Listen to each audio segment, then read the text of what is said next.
ఒక పిలుపు సామాజిక సాధికార యాత్రని ఒక పిలుపునివ్వడంతో ఇంతమంది జనావాహిని మరి ఇక్కడికి రావడం చాలా సంతోషంగా ఉంది. జగన్మోహన్ రెడ్డి గారు చేస్తున్నటువంటి సంక్షేమ అభివృద్ధి కార్యక్రమాలకి మీరందరూ కూడా ఆకర్షితులై ఇక్కడ రావడం జరిగింది. అనేక సంక్షేమ కార్యక్రమాలు అమలు జరుగుతూ ఉన్నాయి. అదే విధంగా అభివృద్ధి కూడా సమపాలలో జరుగుతూ ఉంది. ఈ నియోజకవర్గంలో రోడ్ల సమస్య ఉంటే అన్ని రోడ్లు కూడా కొత్తగా మరలా వేయడం జరుగుతోంది. అదే విధంగా ఏదైతే పూర్వం నుంచి కూడా పరిష్కారం కాకుండా 20-25 సంవత్సరాల నుంచి పరిష్కారం కాకుండా ఉన్నటువంటి సముద్రం ప్రక్కన ఉన్నటువంటి కరవాక చింతలమూరి రోడ్డుని అభివృద్ధి చేస్తా ఉన్నాం. ఇంకో వారం 10 రోజుల్లో ఆ రోడ్డు పూర్తవుతుంది.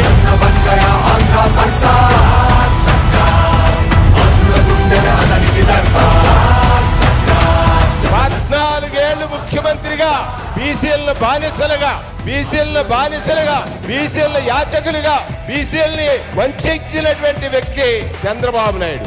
అతను నమ్మింది ఎవరిని? ఈనాడు పత్రికని నమ్మింది ఎవరిని? రామోజీరావు గారిని నమ్మింది ఎవరిని? రాధాకృష్ణని నమ్మింది ఎవరిని? TV5ని. ఈ మధ్యలో 2 పీకేలు నమ్మాడు.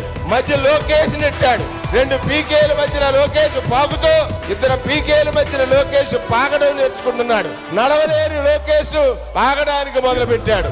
ఇవాళ గమనించండి, ఇది సామాజిక సాధికార యాత్ర. అన్న రాజ్యసభలో ఉన్నాడు మోపిదేవి వెంకటరమణ గారు. అన్న శాసన మంత్రి మండలిలో ఉన్నాడు. కీలక శాఖ ట్రాన్స్పోర్ట్ మినిస్టర్ గా విశ్వరూప్ గారు.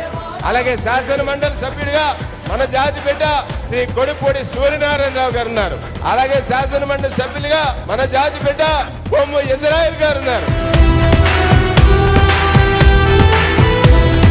గత 5 సంవత్సరాల కాలంలో ఇచ్చిన ప్రతి హామీని అమలు చేసినటువంటి వ్యక్తి ఈ రోజు మన గౌరవ ముఖ్యమంత్రి వైఎస్ జగన్మోహన్ రెడ్డి గారు. ఇచ్చిన ప్రతి హామీని అమలు చేశారు.